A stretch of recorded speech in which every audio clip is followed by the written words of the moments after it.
This is the Trends in Reactivity lab. For this lab, we were looking at 4 metals, calcium, barium, strontium, and magnesium, and trying to determine which one is the most reactive. One thing that I want you to notice, magnesium, calcium, strontium, and barium are all in the same group, and so we are looking for trends or patterns in reactivity. We are also going to be testing an unknown metal. It is one of the 4, and you will identify that with the data that is given. To test the reactivity for each of the metals, we are going to mix the metal with the test chemical. There are 3 different test chemicals. We have a sulfate solution, a carbonate solution, and a chromate solution. I'm going to mix 3 drops of each test solution with each of the metal solutions and look for a reaction. One main indication of a reaction for this is that it creates some kind of solid, and most of them are white solids, and we will specifically be looking for that information as we do the mixtures. So let's go ahead and start with calcium. I'm going to put 3 drops here, here, and here.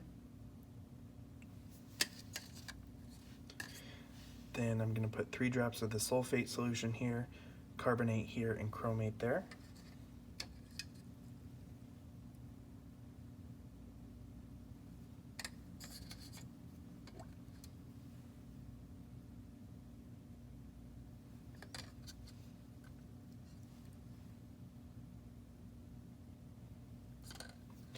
Alright, for this first test, it just looks like a clear liquid.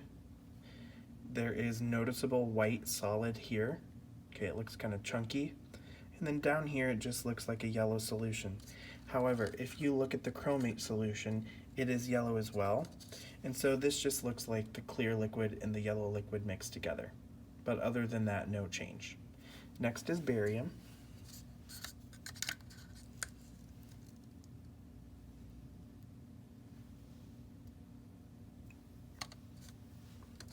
Mix it with the test chemicals.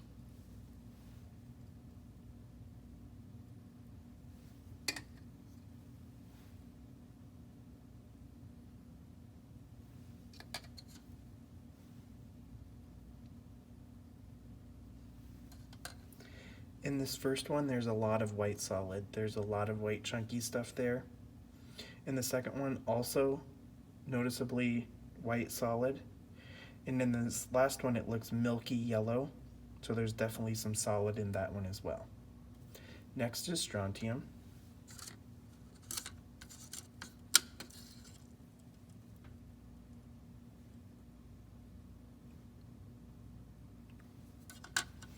Mix with my test chemicals.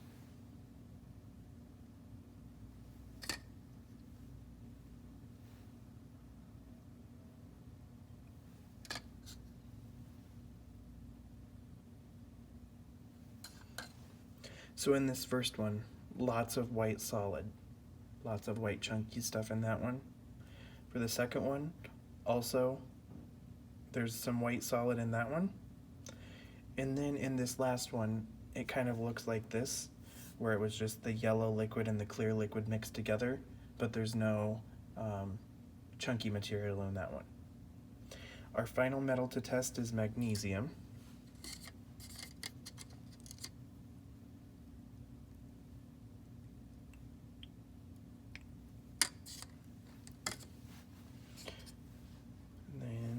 Test chemicals going in.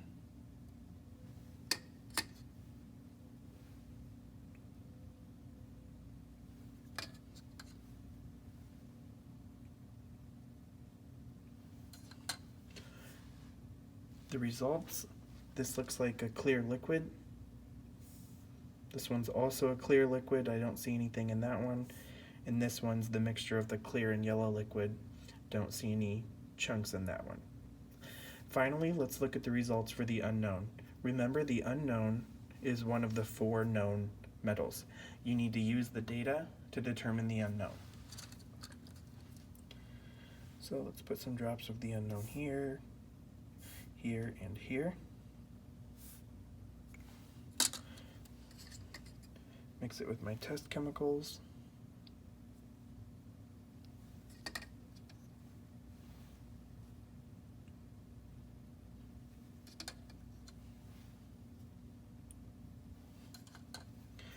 So, for the results of the unknown, we have noticeable white solid in the first one. There's lots of white solid in that. The second one, also a good amount of white solid. And then in the last one here, it's pretty clear. It just looks like a mixture of the yellow solution and the clear solution. Now that you have finished gathering the data, you need to answer the questions on the lab quiz on Canvas.